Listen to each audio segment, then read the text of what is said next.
Hello students of class 10th, welcome back students. आज हिंदी पाठ्यपुस्तक जो अनुपूरक पाठ्यपुस्तक है कृतिका भाग 2, इसके अंतर्गत आप पढ़ रहे हैं साना साना हाथ जोड़ी के पार्ट 3 को। इसके पूर्व आपने 2 वीडियो पढ़ा है। तो आज जो आपका चैप्टर है साना साना हाथ जोड़ी, जिसकी लेखिका हैं मधु कांकरिया जी और वो हिमालय दर्शन पर हैं। किस प्रकार से अपने सफ़र में वो जगह जगह का एक अनुपम वर्णन करती जा रही हैं, उसी को हम लोग आगे बढ़ाते हैं। कल वाले वीडियो में आपने पढ़ा था कि किस प्रकार से एक जलप्रपात 7 सिस्टर जो वाटरफॉल है, वहाँ पर लेखिका मंत्रमुग्ध हो जाती हैं और उसके निर्मल जल में अपने पाँव को डुबोकर ध्यान मग्न सी बनी रहती है। और तभी फिर उनका ध्यान टूटता है थोड़ी देर बाद। उसके आगे की वृत्तांत को मैं बता रहा हूँ। यह एक यात्रा वृत्तांत है, मैंने शुरू में बताया है। तो स्टूडेंट्स, अब लेखिका अनमनी सी उठी और थोड़ी देर बाद फिर वही नज़ारे, आत्मा और आँखों को सुख देने वाले, सब कुछ बादलमय। स्टूडेंट्स, आप अपने समक्ष पाठ्यपुस्तक को भी जरूर रख लेंगे, यह ज़्यादा अच्छा रहेगा। तो अनमनी सी उठी, लेखिका अनमनी सी उठी और थोड़ी देर बाद फिर वही नज़ारा लेखिका की आँखों के सामने है। आत्मा को सुख देने वाले कहीं चटक हरे रंग का मोटा कालीन ओढ़े, तो कहीं हल्का पीलापन लिए, तो कहीं पलस्तर उखड़ी सी दीवार की तरफ पथरीली, और देखते ही देखते परिदृश्य में से सब कुछ छूमंतर। यानी बादल जो है विभिन्न रूपों में लेखिका के सामने अचानक से आ जाता है और लेखिका जाग सी उठती है। उसको देख करके काफ़ी प्रसन्न है, रोमांचित है लेखिका। और जब तक लेखिका अपनी गहरी निगाहों से उसे देखते रहे, तब तक पल भर में ही ऐसा लगा जैसे वह सारे बादल कहीं छूमंतर हो गए, यानी फिर वहाँ से खत्म। यह दृश्य देख करके लेखिका मन ही मन काफ़ी रोमांचित हो उठती हैं, प्रसन्न हो जाती हैं। और फिर आगे कहती हैं लेखिका कि चित्रलिखित सी मैं माया और छाया के इस अनूठे खेल को भर भर आंखों देखती जा रही थी। माया और छाया कहने का मतलब बादलों की छाया और माया, जैसे कि कभी कुछ पल में दिखता है, पल में गुम हो जाता है, ठीक इसी प्रकार से बादल जो है वहाँ पर अटखेलियाँ कर रहे हैं। इसी को लेखिका ने कहा है कि माया और छाया के इस अनूठे खेल को लेखिका आंखों भर भर देखी जा रही थी, और प्रकृति जैसे मुझे सयानी बनाने के लिए जीवन रहस्यों का उद्घाटन करने पर तुली हुई थी। अब लेखिका यहाँ कह रही है कि प्रकृति वहाँ ऐसा लग रहा था मानो कि लेखिका को सयानी बनाने के लिए जिद ठान रखा हो। प्रकृति भी सयानी बनाने का मतलब यहाँ पर यह नहीं है, सयानी का अर्थ मैंने लिखा है समझदार। ठीक है स्टूडेंट्स, तो लेखिका को यह सभी दृश्य जैसे लग रहा हो कि प्रकृति लेखिका को समझदार बनाने की कोशिश कर रही है। ठीक है स्टूडेंट्स। और फिर धीरे धीरे धुंध का चादर थोड़ी सी छटी, यानी वहाँ से जो थे बादलों का जो छाया था वह थोड़ा सा छट गया, और अब वहाँ पहाड़ नहीं, 2 विपरीत दिशाओं से आते छाया पहाड़ थे। यानी जो बादलों की छाया थी उसे लेखिका ने यहाँ पर छाया पहाड़ की संज्ञा दी है। ठीक है स्टूडेंट्स। और थोड़ी देर बाद ही छाया पहाड़ अपने श्रेष्ठतम रूप में मेरे सामने थे और जीप थोड़ी देर के लिए रुकवा दी गई। वहाँ लेखिका ने अपने ड्राइवर को जीप रोकने के लिए कहा कि उस दृश्य को वह अपनी आंखों से देखे। तभी लेखिका फिर कह रही है कि मैंने गर्दन घुमाई और जैसे जन्नत, हाँ स्टूडेंट्स, जन्नत कहने का मतलब है स्वर्ग, तो जन्नत बिखरी पड़ी थी। यानी वहाँ का दृश्य इतना सुंदर था, इतना दृश्यमान था कि लेखिका ने उसे जन्नत की संज्ञा दे दी, उसे जन्नत बताया है उस दृश्य को। और फिर नजरों को छोड़ तक खूबसूरती की खूबसूरती ही खूबसूरती, यानी नज़र जहाँ तक जा रही थी लेखिका की नज़र वहाँ उन्हें खूबसूरती का नज़ारा ही नज़र आ रहा था। ठीक है स्टूडेंट्स, अपने को निरंतर दे देने की अनुभूति कराते पर्वत, यानी अपने को निरंतर दे देने की अनुभूति कराते पर्वत, झरने, फूलों, घाटियाँ और वादियों के दुर्लभ नज़ारे। वहीं कहीं लिखा था थिंक ग्रीन। ठीक है स्टूडेंट्स, कहने का मतलब यह कि पहाड़ कभी कुछ लेता नहीं है, नदी कभी कुछ लेती नहीं, बल्कि वह सदैव हम मनुष्यों को कुछ न कुछ देते हैं। तो ये देने वाली बात, यानी थिंक ग्रीन कहने का अर्थ है कि हरी सोच, यानी सोच ऐसी होनी चाहिए जिसमें कुछ देने की भावना प्रबल हो। लेने की इच्छा तो हर कोई रखता है, परंतु खुशी वहाँ मिलती है जहाँ पर इंसान कुछ त्यागने की बात करता हो, कुछ देने की बात करता है। इस तरह की सोच उस प्रकृति को देखकर लेखिका के मन में उपस्थित हो रही है। ठीक है स्टूडेंट्स, फिर आगे हैं, लेखिका कह रहे हैं कि आश्चर्य है पल भर में ब्रह्मांड में कितना कुछ घटित हो रहा था। यानी ये जो ब्रह्मांड है, उस ब्रह्मांड में लेखिका अनुभव कर रही है कि पल में कुछ और दृश्य हो जाता है और पल भर में ही कुछ और दृश्य, कितनी घटनाएं घटित हो रही है। ठीक है स्टूडेंट्स, और फिर सतत प्रवाहमान झरने नहीं, वेग से बहती तीस्ता नदी, सामने उठती धुंध और ऊपर मंडराते आवारा बादल। यानी यह सब परिदृश्य वहां पर उपस्थित हो रहा है कि प्रवाहमान झरने, यानी वह झरने जो निरंतर लगातार बहे जा रही है, इसको प्रवाहमान कहा गया है। तो प्रवाहमान झरने और नीचे वेग से बहती, वेग यानी काफी तेजी से बहती हुई तीस्ता नदी और सामने से उठती धुंध, यह सभी दृश्य लेखिका को मोहित कर रहा है।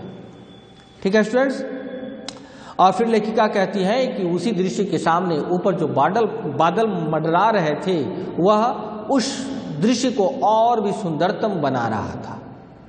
और फिर मध्यम हवा में हिलोरे लेते प्रियता के रूडोडेंड्रो के फूल अब सब अपनी अपनी लय, तान और प्रवाह में बहते हुए, यानी यह सभी दृश्य ही था। वहां पर हवा जो थी वह हल्की हल्की मध्यम बह रही थी और रूडोडेंड्रो के फूल भी वहां चारों तरफ खिले पड़े थे।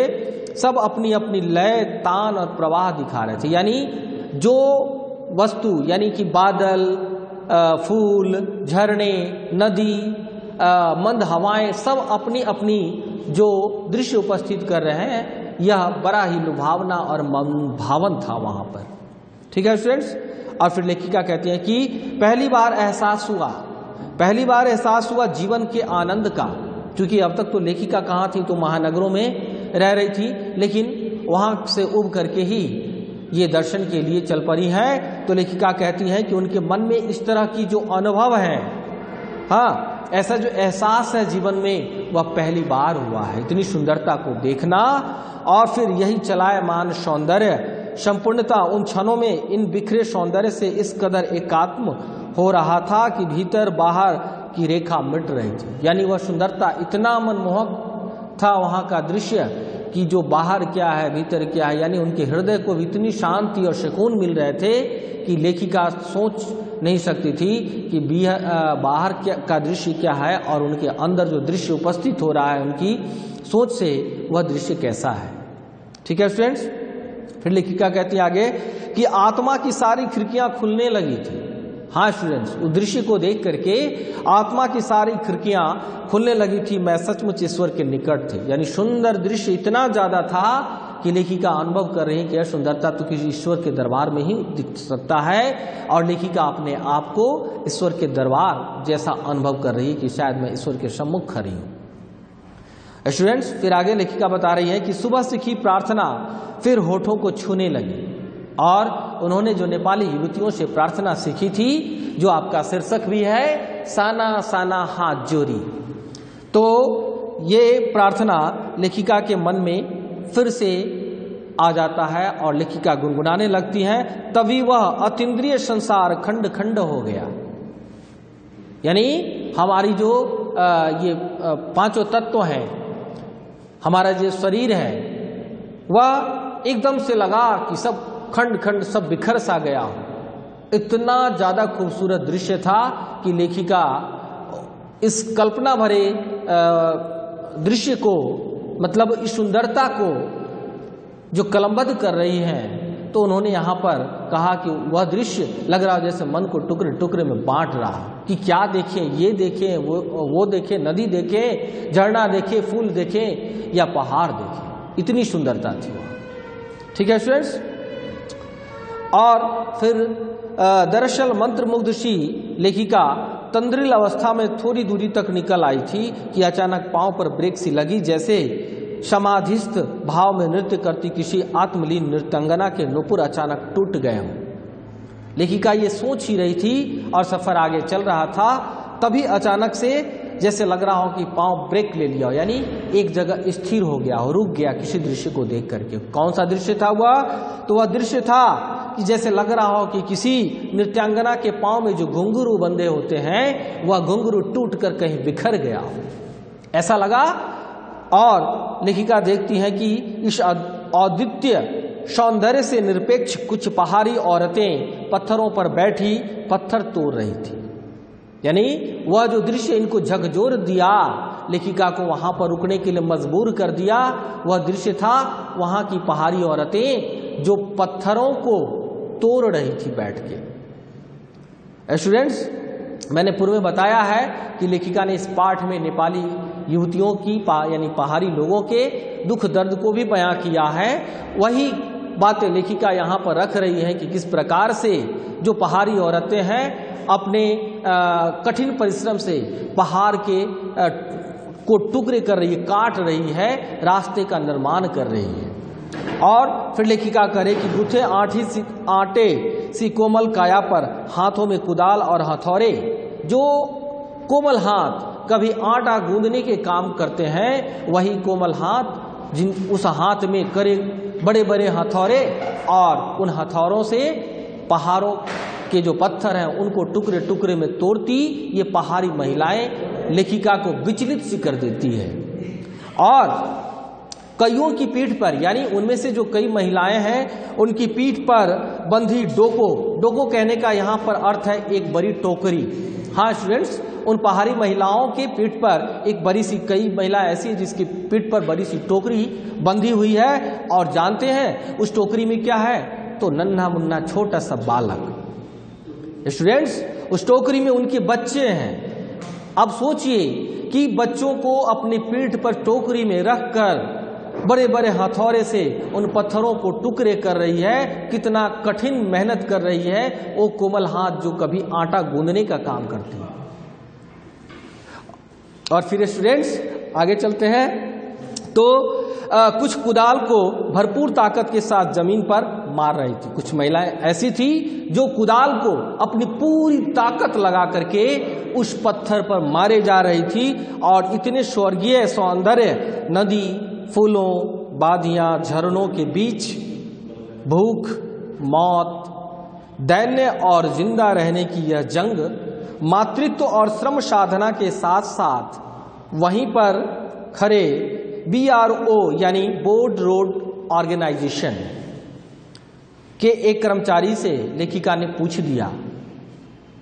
लेखिका जब इस दर्द को देखती है, उस तकलीफ को देखती है कि वह मातृत्व यानी एक माँ जो अपने बच्चे को प्रेम करती है, जो स्नेह देती है, वह स्नेह देने का जो वक्त और तरीका है वह कैसे अपने बच्चे को अपनी पीठ पर टोकरी में रखकर परिश्रम कर रही है। यह देख करके लेखिका BRO के एक कर्मचारी से कुछ पूछ बैठती है। और क्या पूछ रही हैं कि यह क्या हो रहा है? लेखिका पूछती है उस कर्मचारी से कि यह क्या हो रहा है।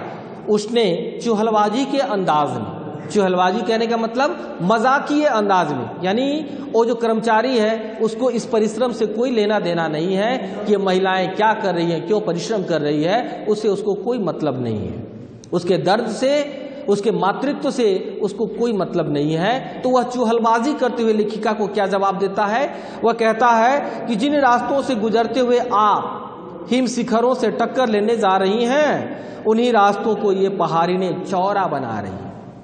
कहने का मतलब यह है कि लेखिका को बता रहा है वह कर्मचारी कि आप जिस दृश्य को देखने जा रही हो उस रास्ते का निर्माण करने वाली ये महिलाएं हैं, ये पहाड़िने औरत यही इस रास्ते का निर्माण करती है, उस रास्ते को ये चौड़ा बनाने का काम कर रही है। ठीक है स्टूडेंट्स, और बड़ी खतरनाक कार्य होगा यह। लेखिका के मुंह से अचानक से यह वाक्य निकलता है कि यह काम तो बड़ा खतरनाक होगा, और फिर वह संजीदा हो गया, यानी चुपचाप स्थिर हो गया। वह कर्मचारी जो था जब इस बात को सुनता है कि यह कार्य बड़ा खतरनाक होगा तो वह चुपचाप स्थिर हो गया, जैसे कोई घटना उसको अचानक से याद आ गई हो। और फिर कहने लगा वह कर्मचारी कि पिछले महीने तो एक की जान भी चली गई थी। बड़ा दुस्साध्य कार्य है, यानी यह जो कार्य है वह बड़ा ही कठिनता से पूर्ण किया जाता है। पहाड़ों पर रास्ता बनाना, पहले क्या किया जाता है तो डायनामाइट से चट्टानों को उड़ाया जाता है और फिर बड़े बड़े पत्थरों को तोड़ मरोड़ कर एक आकार के छोटे पत्थरों में बदला जाता है और फिर बड़े से जाले में उसे लंबी पट्टी की तरह बिठाकर कटे रास्तों पर बाड़े की तरह लगा दिया जाता है। हाँ स्टूडेंट्स, लेखिका जिस रास्ते पर सफ़र कर रही है, जिस पर लाखों हजारों सैलानियाँ सफ़र को जाते हैं, उसी रास्ते को तैयार करने में महिलाएं जुटी हैं, जो अपने अगर वह सावधानी न बरते तो कब मृत्यु की गोद में समा जाए उसकी भी कोई निश्चितता नहीं होती है। और फिर तभी लेखिका को ध्यान आया कि इन्हीं रास्तों पर एक जगह सिक्किम सरकार का एक बोर्ड लगा था जिस पर बड़े बड़े अक्षरों में कुछ सूचनाएं लिखी थी, जानकारी यानी चेतावनियां लिखी थी। उस पर लिखा था ever word who defied death to build these roads. आप ताजुब करेंगे पर इन रास्तों को बनाने में लोगों ने मौत को भी झुठलाया है, यानी मौत का सामना करके यहाँ के लोगों ने इस रास्तों का निर्माण किया है। और एकाएक लेखिका के मन में मानसिक यानी लेखिका कहती हैं कि मेरा जो मानसिक चैनल है, यानी मन के सोचने का जो शक्ति है, जो चलायमान है, वह लेखिका का अचानक वह चैनल बदल जाता है। और फिर कहती है लेखिका कि मन जैसे उनका लगा कि वह पीछे से घूम गया हो।